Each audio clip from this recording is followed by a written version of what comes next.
My panel is here with me now. Nice to see you all.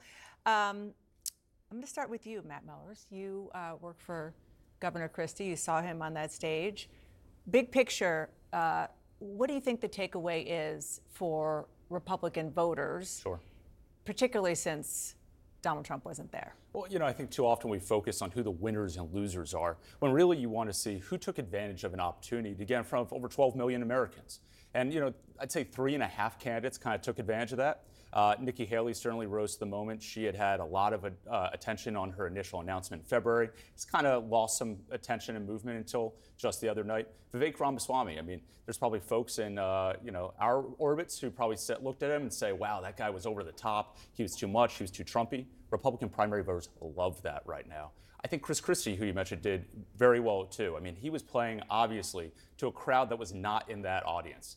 He is talking to independents in New Hampshire. He's talking to disaffected Democrats in New Hampshire who may become independents because they can't vote for Joe Biden in the New Hampshire primary. That was his audience. I think he delivered. And my half measure was Ron DeSantis. I know a lot of folks kind of compared him to Homer Simpson, kind of hiding in the bushes or moving to the bushes. But if you talk to Republican primary voters at home, he hit singles and doubles, and no one came after him, which gave him a great opportunity. Although in a post-debate poll, the Washington Post did, they thought he did the best. Yeah, and I was talking to his team yesterday, and they've been citing that poll to a lot of folks. I'm sure. Yeah. I would too. 13 million people watched a non-Trump debate. That's not nothing. That is not nothing. And look, I think it shows that regardless of whether Trump is there or not, the Republican primary electorate and probably other voters were watching to see, okay, what is the future of the Republican Party? What is the Republican Party offering? And what they saw was extremism, and they saw a party that on 3 key issues, even to their own voters, reproductive freedom, 8 in 10 Americans support Roe v. Wade, guns, as well as climate change, where none of them could even come up with an answer. You saw post-debate focus groups saying young Republicans who care about climate change were disappointed that they didn't hear much of an answer. So I think the problem for the Republican Party, I agree, some folks had good nights. I think Nikki Haley did a good job trying to find a compromise and sound reasonable on reproductive rights.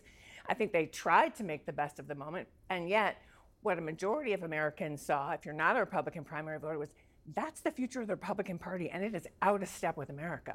I think the big question is, a lot of what we heard, is it the future of the Republican Party or is it the past? Is it a Republican Party that doesn't exist anymore? I'm hopeful that the fact that you see, for instance, in that Washington Post poll, that someone like Nikki Haley has seen a lot more consideration from Republican voters. She's getting a lot of second looks. I think that's a good sign.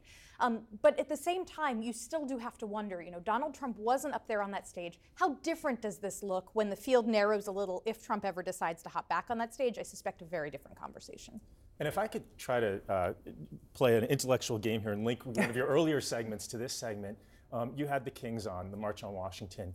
An interesting historical footnote is both John Lewis and Dr. King didn't give the speech they wanted to give because they feared it would alienate the people they needed to bring over, the vast middle. So each of them tempered themselves. And I think in this debate, you saw Republicans refuse to do that in most cases. And so ultimately, the goal is, yes, to win a primary, but it is to persuade the majority of Americans. And I think that this debate, watched by a lot of Americans who were not Republican primary voters, may serve to alienate them. How so? Well, it's just, as Karen said, these are issues where the party showed itself, by and large, to be far apart from where Americans are on major and key voting issues: choice, climate. Even the sort of pile on Biden on the economy is an argument that he has a very good counter to in lots of ways based on his accomplishments and what we've seen in the economy recently. Well, that's not an argument American people are buying, though. 34% of Americans right now approve of President Biden's handling of the economy. Over 60% disapprove of his overall job performance at this point. So arguably, the Republicans on stage are actually speaking for the majority of Americans on that issue. I think, to your point, you heard a lot of different ideas and different viewpoints on abortion. Nikki Haley, I thought, did a very good job putting in place a reasonable position on abortion, that it appeals to independents in the middle. The American people aren't where the extremes of the Democratic Party are, and they're not where Mike Pence is either. Well, but actually, that's not the extremes. When 8 in 10 Americans don't agree on anything, and they support Roe v. Wade, and actually, having been part of this movement for over 10 years, I can tell you that what we've seen in the middle is a real shift. We even saw it in the anniversary of the overturning of Dobbs. a majority of Americans think actually women should make these decisions because they realize it's not about 6 weeks, 15 weeks, 20 weeks. And by the way, there's no such thing as a abortion up to the day of delivery. That's ridiculous. Well, there are in some places. There are. That's called a surgery, actually. That's not called an abortion.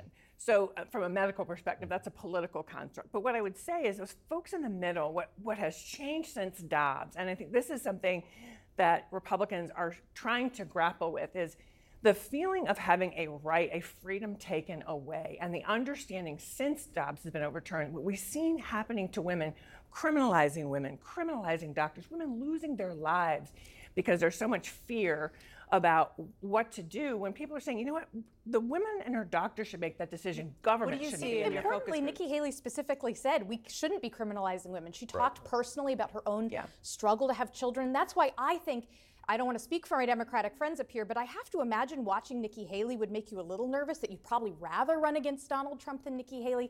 The problem Haley's going to face is that I think one of the moments where she got the weakest response from the crowd was when she said, hey, everybody, Donald Trump's the least popular politician in America. We've got to move on beyond him. There were some boos out in that audience, and I think the Republican electorate has not yet decided, yes, we actually think that direction is more likely to defeat Joe Biden. They still Definitely think not. Donald Trump I mean, every is time totally somebody able to even win. remotely criticized Donald Yeah. Trump, they were booed. Chris Christie, Asa Hutchinson. Yeah, well, as our friend James Carville used to teach me, a man never stands taller than when he stoops to kiss an ass. And yet, on this debate stage, Sounds like right? James. Like, I think a lot of the candidates, when they didn't kiss up, they got booed, and when they did, they debased themselves. And so they haven't cracked that code yet. Can I just say, I think that's the other challenge, right? We've been saying that people who haven't been criticizing Donald Trump haven't been doing so well. Well, the ones who've been supporting him, it's not like Chris Christie, who's been on the attack, is out rising in the polls. I think the challenge, and In I New think we Hampshire, saw- he is. Yeah. Okay, that's one state of how many do you have to win? Important to one. win the Yeah. But point being, I think nobody's found the right balance. And I think Nikki Haley, to her credit, was trying to figure out and trying to be the truth teller in the group. I don't know if that's going to work for her long term. Donald Trump's Republican critics argue that he's toxic to general election voters, especially your former boss, that he's going to lose to President Biden again. But a CBS poll taken before the debate says that's not how Republican voters see it. I mean, look at this. You think the candidate would definitely beat Biden. Trump is at 61%. And again, just like pretty much every other poll, everybody else is double digits behind and then some. You think this is very telling? I think it's very telling. And it's why folks like Ron DeSantis, who have tried to say, look, if you like Trump, but you want a better shot at beating Biden, go for me. Why that thus far has fallen flat. You see it in those numbers. Additionally, in that poll, they asked the Republicans who are considering people besides Trump, well, why are you? And very few of them said, I worry Trump can't win. I worry he's too controversial. It was things more like, oh, I'm just seeing what options are out there. I'm kind of curious. So they're not convinced yet that Trump can't win. I want to go over to the Democratic side of the aisle and ask about a fundraising letter that President Biden put out, or his campaign put out, just as Donald Trump was arriving at the Fulton County Jail. And it said, apropos of nothing, I think today's a great day to give to my campaign. And there's a link to donate, and there's a kind of a blurb about democracy from Joe Biden. Is this the kind of thing he said he wasn't going to do? No, I think he has always said, don't compare me to the Almighty, compare me to the alternative.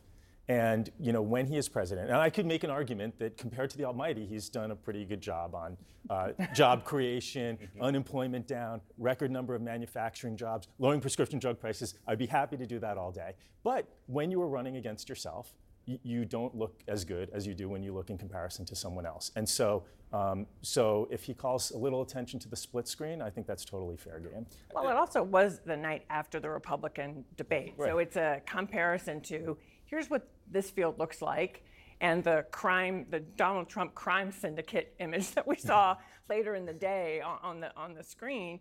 And here's who I am, and here's what I've done. And I actually think the president, I'm going to go off of something that Bernie Sanders said to you earlier, because I would actually tweak what he said. I think one of the things that the president can be doing, and Democrats seem to be doing, is reminding people, we're fighting to keep money in your pocket. Republicans are trying to take it out of your pocket. And there's more to the Build Back agenda, like child care costs, that would keep more money in your pocket. And that's the argument for re-election. All right, great discussion. Thank you, everybody.